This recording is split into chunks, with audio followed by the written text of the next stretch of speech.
புகழை உயர்த்தி இருக்கின்றான். அல்லாஹ் ரப்பல் ஆலமீன் zikr என்று சொன்னால் புகழ், நினைவு.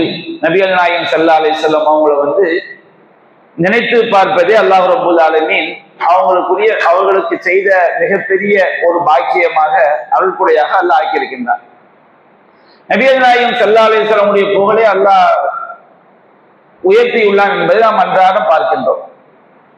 ஒவ்வொரு தொழுகைக்கும் பாங்கு சொல்லப்படும் பொழுது பள்ளிவாசலுடைய உயரத்திலே ஒலிக்கிறது, அஷ்ஹது அல்லா இலாஹ இல்லல்லாஹ் வ அஷ்ஹது அன்ன முஹம்மதர் ரசூலுல்லாஹ். வணக்கத்திற்குரியவன் அல்லாஹ்வை தவிர யாரும் இல்லை, முஹம்மது ஸல்லல்லாஹு அலைஹி வஸல்லம் அவர்கள் அல்லாஹ்வுடைய தூதராக இருக்கின்றார்கள்.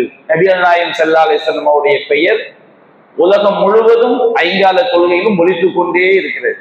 24 மணி நேரமும் ஏதாவது ஒரு போதில பாங்கு சொல்லப்பட்டு கொண்டே இருக்கிறது. ஏன்னா அல்லாஹ் ரப்பல் ஆலமீன் பூமியை உருண்டையாக படைத்திருப்பதனால் இப்ப நம்ம இஷா வக்தை அடைந்திருக்கின்றோம். இப்பொழுது ஒரு போதில இஷா வக்துக்குள்ள நுழைவாங்க, அங்கு பாங்கு சொல்லப்படும். ஒரு இடத்துல துஹர் வக்துக்குள்ள நுழைவாங்க, அங்கு பாங்கு சொல்லப்படும்.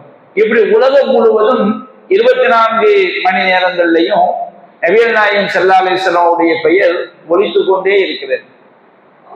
அதே போன்று நாம தொழுகிறோம்.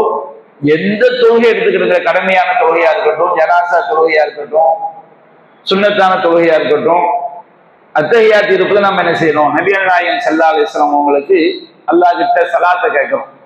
நபிகள் நாயகம் ஸல்லல்லாஹு அலைஹி வஸல்லம் மேல நம்ம ஸலவாத் கேட்கிறோம். அஸ்ஸலாமு அலைக்க ஐயுஹன் நபியு, நபியே உங்கள் மீது அல்லாஹ்வுடைய சாந்தி உண்டாகட்டும். நபிகள் நாயகம் ஸல்லல்லாஹு அலைஹி வஸல்லம் நம்ம நினைச்சு பார்க்கிறோம்.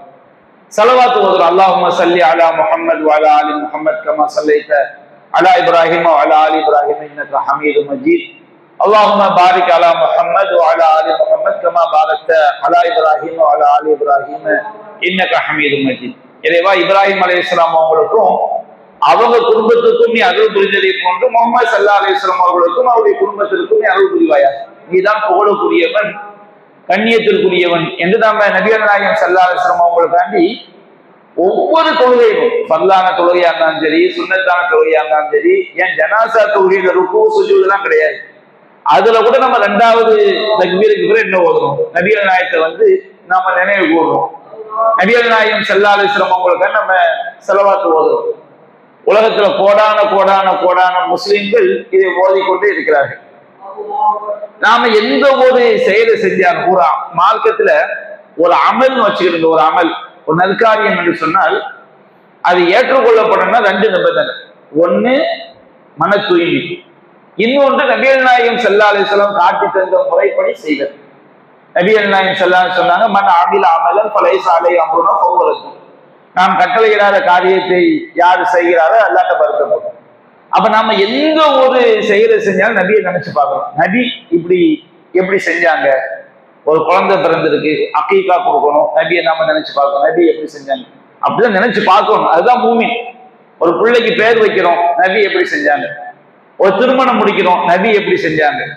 ஒரு சுன்னத் தொழுகிறோம், நபி எப்படி செஞ்சாங்க? நோன்பு வைக்கிறோம், நபி எப்படி? எல்லா விஷயங்கள்லையும் நாம செய்யக்கூடிய மார்க்கம் என்று செய்யக்கூடிய ஒவ்வொரு விஷயத்திலும், சின்ன விஷயத்துல இருந்து பெரிய விஷயம் வரை எல்லா விஷயத்திலையும் நாம நபியை நினைச்சு பார்த்தாதான், நபி எப்படி செஞ்சாங்க நாம அதை தெரிஞ்சாதான் நாம அந்த செயலை செய்ய முடியும். அப்ப இந்த மாதிரி நபியுடைய நினைவை, நபியை நாம புகழ்வதே அல்லாஹ் நமக்கு நபியுடைய புகழை அல்லாஹ் உயர்த்தி வைத்திருக்கின்றான். ஏராளமான உரைகள்ல நபிகள் நாயகத்தை பத்தி நாம என்ன செய்யறோம், சொல்றோம். வாழ்நாள் ஃபுல்லா எவ்வளவு உரைகள், ஜும்மா உரைகள், பெருநாள் உரைகள், திருமுனை பிரச்சாரங்கள், நம்முடைய மார்க்கத்தை எட்டி வைக்கக்கூடிய ஒவ்வொரு உரைகள்லையும் நபிகள் நாயகம் ஸல்லல்லாஹு அலைஹி வஸல்லம் நினைச்சு பார்க்கணும். நபிகள் நாயகம் ஸல்லல்லாஹு அலைஹி வஸல்லம் பெயர் ஒரு சபையில நினைவூட்டப்படும் பொழுது அவங்க மேல ஸலவாத் சொல்வது நமக்கு சுன்னத்தாக்கப்பட்டிருக்கு. ஒரு தடவையாவது சொல்ல ரசூலுல்லாஹ்வுடைய பெயரை நம்ம கேட்கும் போது ஸல்லல்லாஹு அலைஹி வஸல்லம் எப்படி நாம சொல்றோம் பாருங்க. இது நமக்கு சுன்னாவாக செய்யப்பட்டது, ஆக்கப்பட்டது. நம்ம ஓய்வா இருக்கிறோம், நபிகள் நாயகம் ஸல்லல்லாஹு அலைஹி வஸல்லம் மேல நம்ம ஸலவாத் ஓதுறோம். அல்லாஹும்ம ஸல்லி அலா முஹம்மத், தொழுகையில ஓதுற ஸலவாத். ரசூலுல்லாஹ்வுடைய பெயரை கேட்கும் போது சொல்லக்கூடிய ஸலவாத்ங்கிறது ஸல்லல்லாஹு அலைஹி வஸல்லம். அது நம்ம எத்தனை தடவை சொல்லிக்கலாம். ஒரு சபையில் இருக்கும்போது ஒரு தடவை நாம சொல்றது நமக்கு வலியுறுத்தப்பட்டது. விரும்பினா எவ்வளவு தடவை சொல்லிக்கலாம். நபிகள் நாயகம் சொன்னாங்க, அல் பகீலு மன் துக்கிரத்து இன்தஹு ஃபலம் யுஸல்லி அலைய, யாரிடத்தில் நான் நினைவூட்டப்பட்டு என் மீது ஸலவாத் சொல்லவில்லையோ அவன் தான் கஞ்சன் அப்படின்னு நபிகள் நாயகம் சொன்னாங்க. இன்னொரு செய்தியில் ஜிப்ரீல் அலைஹிஸ்ஸலாம் அவங்க சொன்னாங்க, நபிகள் நாயகம் நினைவூட்டப்படும் போது யார் ஸலவாத் சொல்லவில்லையோ அவனுக்கு என்ன செய்ய இடையூறு தூரமாகட்டும். வெள்ளிக்கிழமை அது நபிகள் நாயகம் ஸல்லல்லாஹு அலைஹி வஸல்லம் அதிகமாக ஸலவாத் சொல்லும் நபிகள் நாயகம் சொல்லி இருக்கிறாங்க. நாம ஓய்வா இருக்கிறோம், நபிகள் நாயகம் எவ்வளவுதான் என்ன செஞ்சுக்கலாம், ஸலவாத்து நாம சொல்லிக்கலாம். நபிகள் நாயகம் சொன்னாங்க, என் மீது யார் ஒரு தடவை ஸலவாத் சொல்கிறார்களோ அவர்களுக்கு அல்லாஹ் 10 அருளை செய்கின்றான், பொழிகின்றான். அப்ப நபிகள் நாயகம் ஸல்லல்லாஹு அலைஹி வஸல்லம் அவங்களுடைய நினைவை, அவங்களுடைய புகழை அல்லாஹ் ரப்பல் ஆலமீன் நிலை பெற்றதாக கியாமத் நாள் வரைக்கும் நிலைபெறக்கூடியதா அல்லாஹ் என்ன செய்திருக்கான், ஆக்கிவிட்டான். அல்லாஹ் ஆக்கிட்டான். நம்ம போய் ஒன்று தூக்கி வைக்க வேண்டிய அவசியம் என்ன செய்யாது, கிடையாது மார்க்கத்துல. அப்ப நபிகள் நாயகம் ஸல்லல்லாஹு அலைஹி வஸல்லம் அவங்களுக்கு அல்லாஹ் செய்த மிகப்பெரிய ஒரு பாக்கியம்.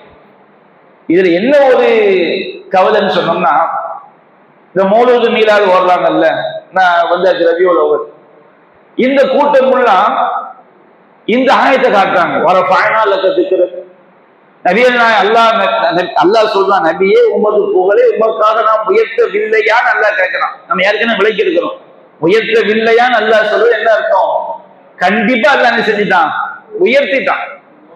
எப்படி நபிகள் நாயகம் காலத்துல அந்த புகழ் எப்படி உயர்த்தப்பட்டது, சஹாபாக்கள் ரசூலா எப்படி புகழ்ந்தாங்க, எப்படி எல்லாம் நம்ம அல்லாஹ்வை வந்து நாம நினைவு கூறுறோம், நபிகள் நாயகத்தை நாம என்ன செய்யறோம், நினைவு கூர்ந்து கொண்டிருக்கிறோம், எல்லாமே ஷரியத்துல காட்டப்பட்டாச்சு. இவங்க என்ன பண்றாங்க, என்னப்பா நீங்க மீலாது மௌலூதெல்லாம் ஓதிக்கிட்டு இருக்கிறது, இதுக்கு என்ன ஆதாரம் அப்படின்னு கேட்டோம்னா அவங்க சொல்றாங்க, வரப்பாயனா லட்சத்திற்கு நபியை உங்கள் புகழை உங்களுக்காக நாம் உயர்த்தி விட்டோம். அதுதான் நாங்க என்ன செய்யறோம், மொத்தமா உட்கார்ந்து தெரு தெருவா வசூல் பண்ணி அண்டாவை ஏற்றி சோளம் ஆக்கி நாங்க ரசூலுல்லாஹ்வுக்கு 14 விழா கொண்டாடுறோம், நாங்க மௌலூது ஓதுறோம் சொல்லி ஷிர்கான வார்த்தைகளை எல்லாம் சிறப்படிக்கிறாங்க.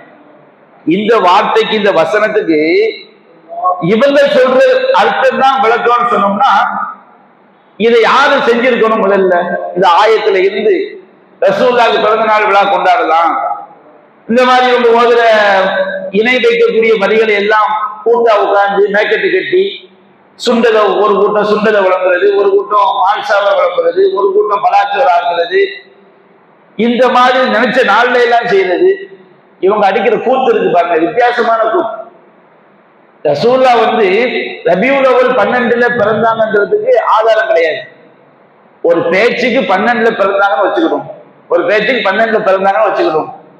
நீ எந்த நாள்ல கொண்டாடணும், ரபியுல் அவ்வல் 12ல நீ செய்யணும், கொண்டாடணும்.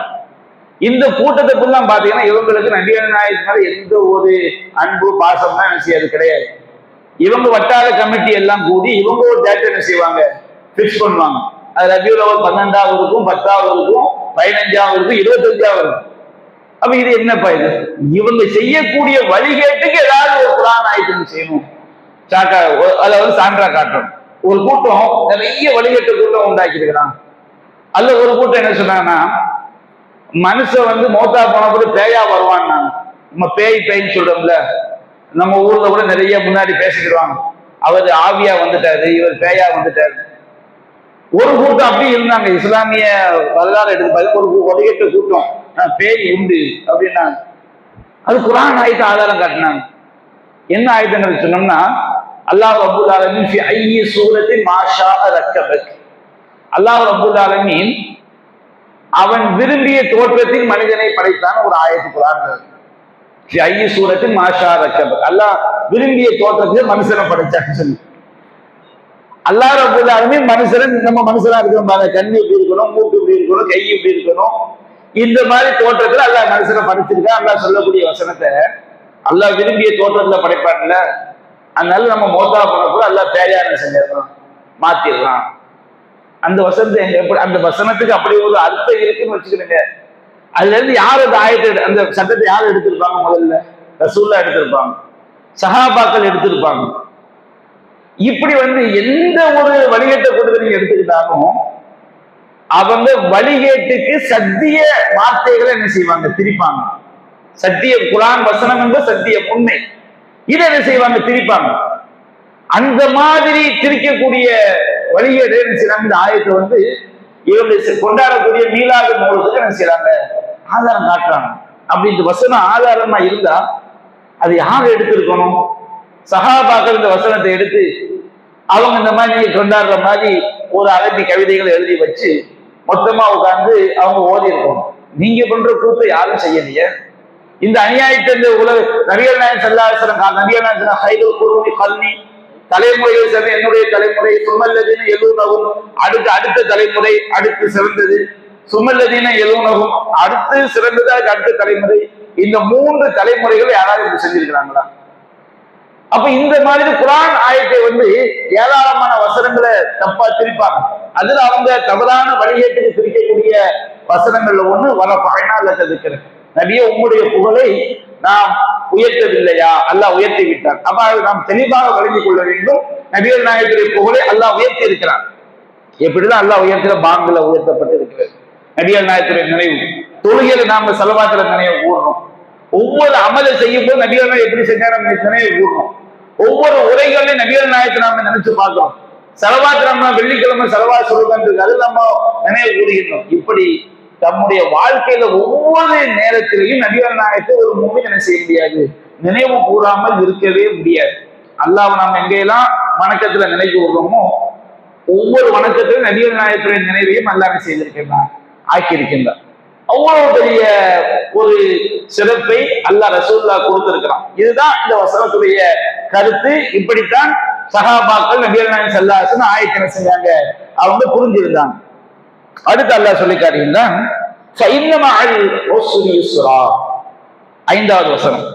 6வது வசனம் அல்லாஹ் சொல்ல இன்னமஅல் உஸ்ரி யுஸ்ரா, நிச்சயமாக சிரமத்துடன் தான் எளிது இலகு இருக்கிறது, நிச்சயமாக சிரமத்துடன் தான் எளிதானது இருக்கிறது என்று அல்லாஹ் ரப்பல் ஆலமீன் சொல்லுகிறார்.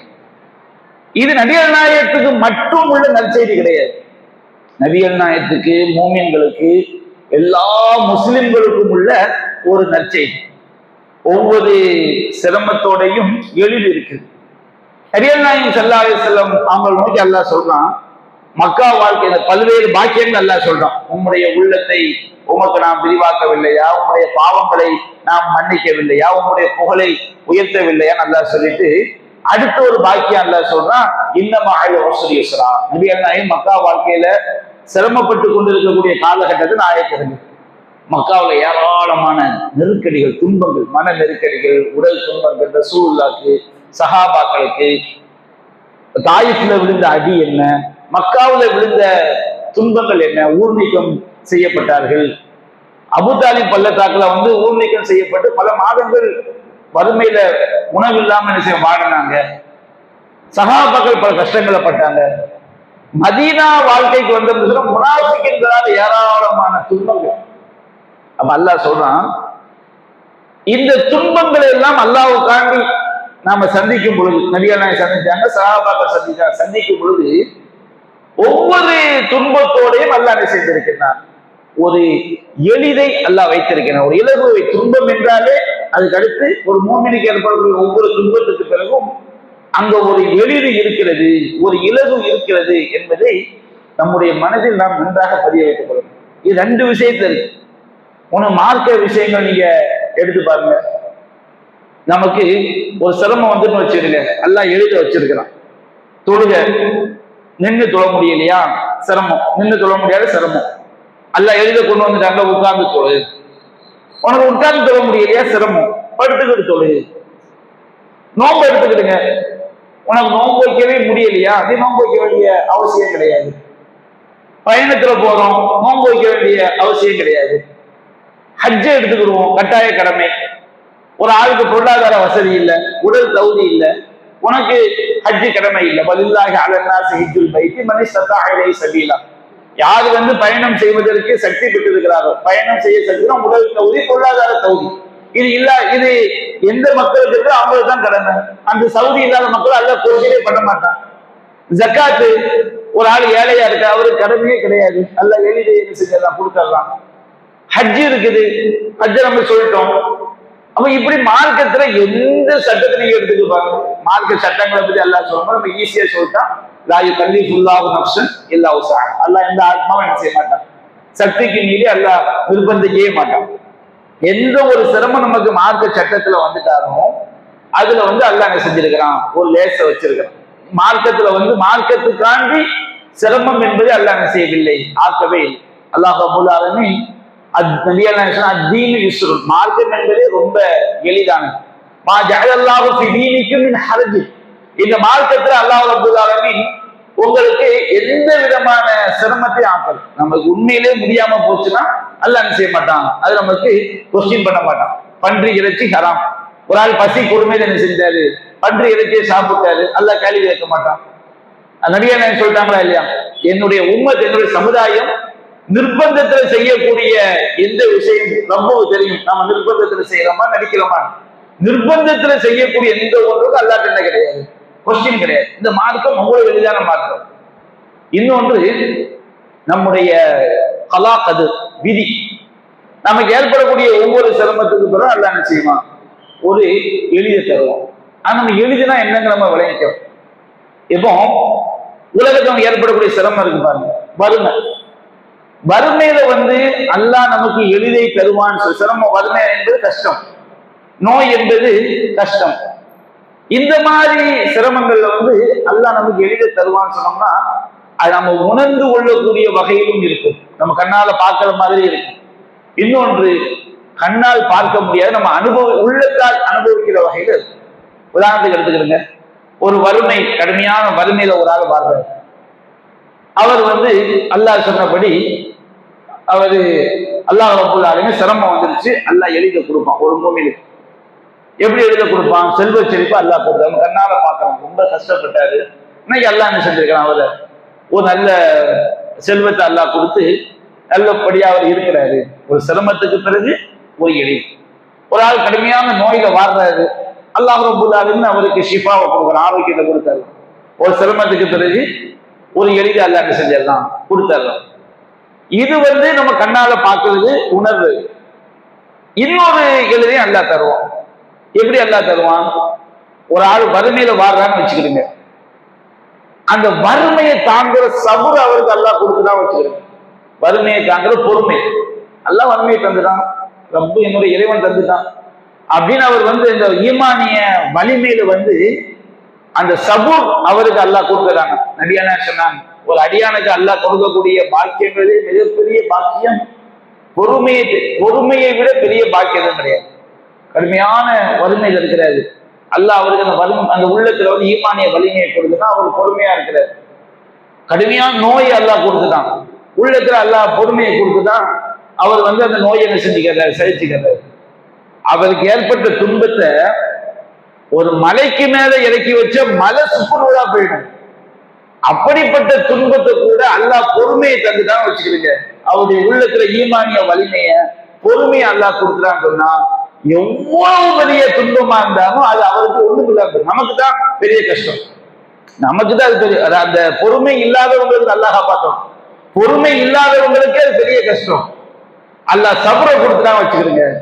ஒரு மூமினுடைய நிலைமை அவங்க ஈமான் அதிகரிக்க அதிகரிக்க எப்படி ஆயிடுன்னு சொன்னோம்னா, அப்படியே அலை அடிக்கும் போது இந்த அலையில் நம்ம பார்ப்போம், ஒரு சின்ன சருகு அலைக்கு மேல கிடைக்குன்னு வச்சுருங்க.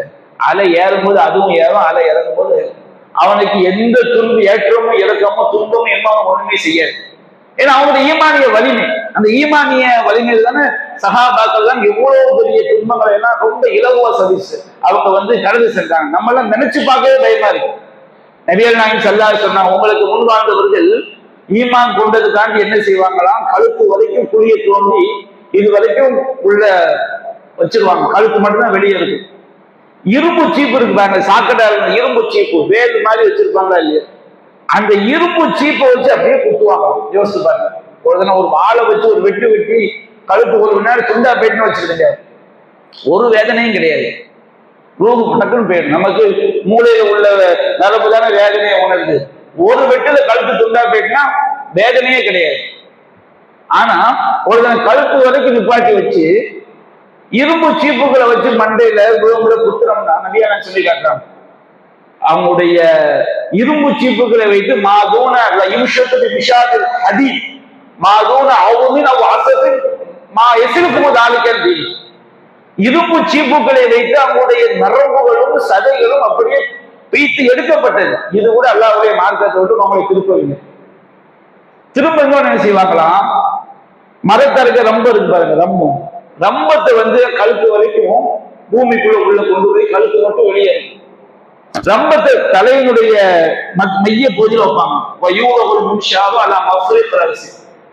ரம்பம் தலையினுடைய மைய பகுதியில் வைக்கப்பட்டு இப்படியே அறுப்பாங்களாம். யோசிச்சு பாருங்க, சுப்ஹானல்லாஹ்.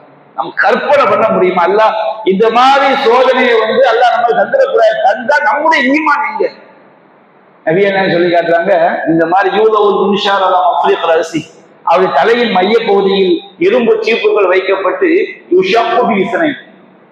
தண்டனை செய்யப்படும், அவன் உடம்பு கிழிக்கப்படும். சிரிப்பு தாளிக்கான இந்த துன்பம் கூட அல்லாஹ்வுடைய மார்க்கத்தை விட்டு அவங்களை திருப்பி விடலையே. அப்ப எப்படி தாங்கினாங்க? தலையினுடைய மைய பகுதியில இரும்பு சீப்பை வச்சு கிழிக்கும் போது எப்படி தாங்க முடிஞ்சது? உள்ளத்துல உள்ள அந்த சபர் வலிமை. எத்தனையோ சஹாபாக்களுடைய வரலாறு எடுத்து பாருங்க. உம்மு ஹாரிசா ரசூலுல்லாஹ்ட்ட வர்றாங்க, அல்லாஹ்வின் தூதரே, என்னுடைய மகன் ஹாரிசா உஹது யுத்தத்தில் கொல்லப்பட்டார். அவரு சொர்க்கத்துல இருப்பானா நான் பொறுத்து கொடுறேன், நரகத்துல இருப்பானா ஆள ஆரம்பிச்சிடும். அப்ப நபி என்ன சொன்னாங்க, உம்மு ஹாரிசாவே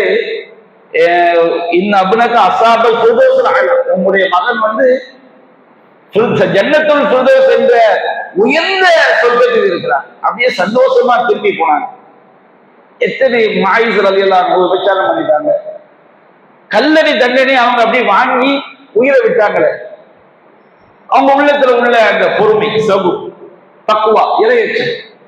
அப்ப ஒவ்வொரு துன்பத்துக்கு பிறகும் இன்பம் இருக்கிறது, எளிது என்பது இருக்கிறது. ஆனால் கண்டிப்பாக நாம படக்கூடிய நாம செய்யக்கூடிய ஒவ்வொரு உழைப்பும், ஒரு முழுமையில் படக்கூடிய ஒவ்வொரு கஷ்டமும் வீணா போறது கிடையாது. அது நம்ம மனசுல வைத்துக் கொள்ள வேண்டும். இது மிகப்பெரிய இஸ்லாம் நமக்கு சொல்லக்கூடிய, அல்லாஹ் நமக்கு சொல்லக்கூடிய மிகப்பெரிய ஒரு நற்செய்தி. இன்னொன்னு, அரபி மொழியிலையும் தமிழ் மொழியிலையும் சில விஷயங்களை அரபி மொழியில உள்ளது தமிழ்ல சொல்ல முடியாது. இப்ப நம்ம தமிழ்ல குறிப்பு பெயர் சொல், குறிப்பில்லாத பெயர் சொல். இப்போ அந்த மனிதர் வந்தார், அந்த மனிதர்னா குறிப்பான பெயர், குறிப்பிட்ட ஆளுக்கு அந்த மனிதன் சொல்ல முடியும். இந்த வீடு, அந்த வீடு அப்படின்னா குறிப்பான ஒரு வீட்டுல சொல்ல முடியும். ஒரு ஊர்ல ஒரு ராஜா அப்படின்னு சொன்னோம்னா அது குறிப்பில்லாத ஒரு பெயர் சொல். ஒரு ஊர்ல ஒரு ராஜா, இங்க ஒரு டாக்டர் இருக்காரு, இங்க இவர் டாக்டர் குறிப்பாயிரும். இங்க ஒருவர் டாக்டர் அப்படின்னு வச்சிருக்க, அது குறிப்பில்லாத ஒரு பெயர் சொல். அரபி மொழியில குறிப்பில்லாத பெயர் சொல் திரும்ப திரும்ப வந்தா முதல் பெயர் சொல் ஒரு கருத்தை தரும், இன்னொரு பெயர் சொல் இன்னொரு கருத்தை தரும். இப்ப இந்த இடத்துல பாருங்க, அந்த துன்பம் அப்படின்னு நல்லா சொல்றோம். அந்த துன்பம் என்பது குறிப்பான ஒரு பெயர் சொல். அந்த துன்பம் அல்லது இந்த துன்பம், அல்லது அந்த கஷ்டம், இந்த கஷ்டம் அப்படி அல்ல. எந்த கஷ்டத்தை சொல்றான்? நபிகள் நாயகம் ஸல்லல்லாஹு அலைஹி வஸல்லம் அவங்களும் சஹாபாக்களும் படக்கூடிய ஒரு கஷ்டம். இந்த கஷ்டத்துடன் இஸ்ரா, இஸ்ரா என்பது குறிப்பிட்ட ஒரு பெயர். ஒரு எளிது இருக்கிறது, இந்த துன்பத்தோடு ஒரு எளிது இருக்கிறது, ஒரு இலகு இருக்கிறது. திரும்ப அல்லாஹ் சொல்றான், இஸ்ரா, இந்த துன்பம் திரும்ப ரெண்டாவது சொல்றான். அப்பதான் உசுர்ங்கிற வார்த்தை ரெண்டு தடவை வந்தாலும் அது குறிப்பிட்ட துன்பத்தை தான் குறிக்குது. இந்த துன்பம் அல்லாஹ் சொல்றது, நபிகள் நாயகம் ஸல்லல்லாஹு அலைஹி வஸல்லம் அவங்க படக்கூடிய ஒட்டுமொத்த துன்பம் வச்சுக்கிறேன். குறிப்பிட்ட துன்பத்தை சஹாபாக்கள் படக்கூடிய துன்பம், நபிகள் நாயகம் படக்கூடிய துன்பம். ஆனா இஸ்ரா என்பது குறிப்பிட்ட பெயர் சொல். இப்ப நம்ம சொல்றோம், தமிழ்ல எப்படி சொல்லுவோம்? ஒரு மனிதர் வந்தார், இன்னொரு ஆளை சொல்றோம்னா இன்னொரு மனிதரும் வந்தார். அப்போ குறிப்பிட்ட பெயர் சொல்ல முதல்ல சொல்லிட்டு திரும்ப அத குறிப்பிட்ட பெயர் சொல் இன்னொரு சேர்க்கணும். இந்த பிரச்சனைக்கு ஒரு தீர்வு இருந்தது, இந்த பிரச்சனைக்கு இன்னொரு தீர்வும் இருக்கிறது. நம்ம முதல்ல ஒரு குறிப்பிட்ட பெயர் சொல்ல கொண்டு வந்துட்டு அடுத்து ஒரு குறிப்பிட்ட பெயர் சொல்ல கொண்டு வர இன்னொரு சேர்க்கணும். இந்த பிரச்சனைக்கு ஒரு தீர்வு இருக்கிறது, இந்த மருந்தில் ஒரு நோய்க்கு நிவாரணம் இருக்கிறது, இன்னொரு நோய்க்கும் நிவாரணம் இருக்கிறது. நம்ம தமிழ் மொழி அப்படிதான் கொண்டு வர முடியும். முதல்ல ஒரு நோய் அப்படின்னு சொல்லுவோம், திரும்ப ஒரு குறிப்பில்லாம இன்னொரு நோய் சொல்லுவோம். அரபி மொழி அப்படி கிடையாது. ஜாரஜுலும், ஒரு மனிதர் வந்தார், சும்மா ஜாரஜுலும், அதே ஜாரஜுலும் ஒரு மனிதர் வந்தார், சும்மா ஜாரஜுலும் அப்படின்னு சொல்லணும்னா பிறகு இன்னொரு மனிதர் வந்தார், அதே வார்த்தை. முதல் ரஜினுக்கு ஒரு மனிதர், தமிழ்ல ஒரு மனிதன் மொழிபெயர்க்க முடியும். இரண்டாவது வரக்கூடிய குறிப்பிட்ட பெயர் சொல் இருக்கு பாருங்க, தமிழ்ல எப்படி மொழிபெயர்க்க முடியும்? இன்னொரு மனிதர் வந்தார். அப்போ அரபி மொழியில ஒரு சட்டம் என்னன்னா, முதல்ல ஒரு குறிப்பிட்ட பெயர் சொல் வந்து இரண்டாவது குறிப்பிட்ட பெயர் சொல் வரும் என்றால் முதல்ல உள்ளது ஒரு அர்த்தம், இரண்டாவது உள்ளது ஒரு அர்த்தம். அப்ப அல்லாஹ் சொல்றான், இன்னமஅல் உஸ்ரி யுஸ்ரா, இந்த துன்பத்துடன் ஒரு எளிது இருக்கிறது. இன்னமஅல் உஸ்ரி யுஸ்ரா, இந்த துன்பத்துடன் ஒரு எளிது இருக்குன்னா முதல்ல உள்ள எளிது வேறு, இரண்டாவது உள்ள எளிது வேறு. அப்புறம் என்ன அர்த்தம்? பொதுவா ஒரு துன்பம் நமக்கு வருதுன்னு வச்சுக்கிடுங்க, அல்லாஹ் தரக்கூடிய எளிது என்பது ஏராளமா இருக்கும். உதாரணத்துக்கு அய்யூப் அலைஹிஸ்ஸலாம், அவங்களும் அல்லாஹ் கடுமையான நோயினால அல்லாஹ் சோதிச்சார். ரப்பி அன்னி மஸ்ஸனி யதுர்ரு வ அன்த அர்ஹமுர் ராஹிமீன், இறைவா எனக்கு நோய் ஏற்பட்டு விட்டது, கருணையாளருக்கெல்லாம் கருணையாளன். அய்யூப் நபியுடைய நோய், அந்த குர்ஆன் ஆயத்தை சிந்திக்கும் போது மனைவி மக்களே பக்கத்துல உட்கார முடியாத அளவுக்கு அவங்கள விட்டுட்டு போயிட்டாங்க, அவர் தனியா மாட்டிக்கிட்டாரு. அவ அல்லாஹ் சொல்லி காட்டுறான், அவருக்கு அல்லாஹ் வந்து அல்லாஹ் கேட்கிறார், அன்னி மஸ்ஸனி யதுர்ரு, இறைவா எனக்கு கடுமையான துன்பம் வந்துடுச்சு, நீ கருணையாளருக்கெல்லாம் கருணையாளன், என்னை காப்பாத்தி அல்லாஹ் கேட்டவங்க. அல்லாஹ் சொல்றான், அவருக்கு நாம் பதிலளித்தோம், அவருக்கு ஏற்பட்ட நோயை போக்கினோம், அவருடைய குடும்பத்தை அவருக்கு கொடுத்தோம், நோயை அல்லாஹ் ஷிஃபாவாக்கிட்டான். இது ஒரு யுசுப், ஒரு எளிது. அடுத்து அல்லாஹ் என்ன செஞ்சான், பிரிஞ்சு போன குடும்பம் இருக்கா இல்லையா, அந்த குடும்பத்தை அல்லாஹ் கொண்டு வந்துட்டான். ஒரு மிஸ்லமும் ஆகும். அதே போன்று இன்னொரு குடும்பத்தையும் அல்லாஹ் என்ன செஞ்சான், அவருக்கு அல்லாஹ் கொடுத்தான். அப்போ ஒரு துன்பம், அந்த துன்பத்தை அவங்க பொறுத்துக்கிட்டாங்க, அவங்களுக்கு எத்தனை இன்பம் கிடைக்கும், எத்தனை எளிது கிடைக்கும் பாருங்க. நோய் நீங்குது, அல்லாஹ் என்ன செய்கின்றான், அவங்க மனைவி மக்களை, பிரிஞ்சு போன மனைவி மக்களை அல்லாஹ் கொண்டு வந்தான். அது போல இன்னொரு குடும்பத்தையும் அல்லாஹ் என்ன செய்யணும் கொடுக்கின்றான். அவர் சிறந்த அடியாராலும் என்ன செய்யணும் மாறியில்லை. அப்ப அல்லாஹ் ரப்பல் ஆலமீன் நமக்கு இறைவன் இந்த வசனங்களின் மூலமாக இறைவன் நமக்கு சொல்றான், நமக்கு இந்த துன்பங்களை நாம் பொறுத்துக் கொள்ளும் போது அல்லாஹ் காட்டிய அடிப்படையில், நபிகள் நாயகம் காட்டிய அடிப்படை துன்பங்களை பொறுத்துக் கொள்ளும் போது அதுக்கு பிறகு இலகு இருக்கிறது. ரெண்டு தடவை அல்லாஹ் சொல்வதெல்லாம் என்ன வழங்கிக்கணும், ரெண்டு இலகுன்னு வழங்கிடக்கூடாது. ஒரு துன்பத்தை பொறுத்து கொண்டால் அல்லாஹ் ரப்பல் ஆலமீன் மறைமுகமாக பல எளிதான விஷயங்கள் நமக்கு அல்லாஹ் செய்யணும், பல விஷயங்கள். அது ஒரு அல்லாஹ் இறைவனுக்காக துன்பங்களை நாம் பொறுத்துக் கொள்ளும் இசைபனா இல்லாம கத்தபல்லாஹு லனா, அல்லாஹ் எங்களுக்கு என்ன விதிச்சிருக்கிறானோ அதை தவிர வேறு ஒன்றும் எங்களுக்கு ஏற்படாது. ஒவ்வொரு மூலான அவனை எங்களுடைய பாதுகாப்பு. அந்த துன்பங்களை நம்முடைய உள்ளங்களால, நம்முடைய உடலால நாம பொறுத்து கொள்ள தோங்கும் போது, இறைவன் நம்ம மன்றாடும் போது, வமையத்த வக்கல் அலல்லாஹி ஃபஹுவ ஹஸ்பு, யார் அல்லாஹ் மேல் தவக்குல் வைக்கிறாங்களோ அவங்களுக்கு அல்லாஹ் போதுமானவன். வமையத்தகுல்லாஹ யஜ்அல் லஹு மக்ரஜா, யார் அல்லாஹ்வை அஞ்சி நடக்கிறாங்களோ அவங்களுக்கு ஒரு வழியை அல்லாஹ் ஏற்படுத்துவான். யர்ஸுகு மின் ஹைஸு லா யஹ்தஸிப், அவர் அறியாத விதத்துல அல்லாஹ் அவருக்கு உணவளிப்பான். வமையத்த வக்கல் அலல்லாஹி ஃபஹுவ ஹஸ்பு, யார் அல்லாஹ் மேல முழு நம்பிக்கை வைக்கிறாங்களோ அவங்களுக்கு அல்லாஹ்வே போதுமானவன்.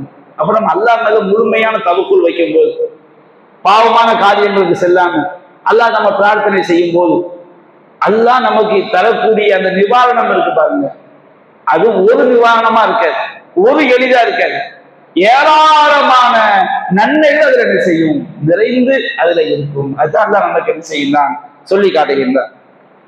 அதை தொடர்ந்து இன்னும் 2 வசனங்கள் இருக்கிறது. அந்த வசனங்களுடைய விளக்கத்தை இன்ஷா அல்லாஹ் என்ன செய்வோம், அடுத்த குர்ஆன் வகுப்புல நாம விரிவாக பார்ப்போம். வாஹிரு தஅவானா அல்ஹம்துலில்லாஹி ரப்பில் ஆலமீன்.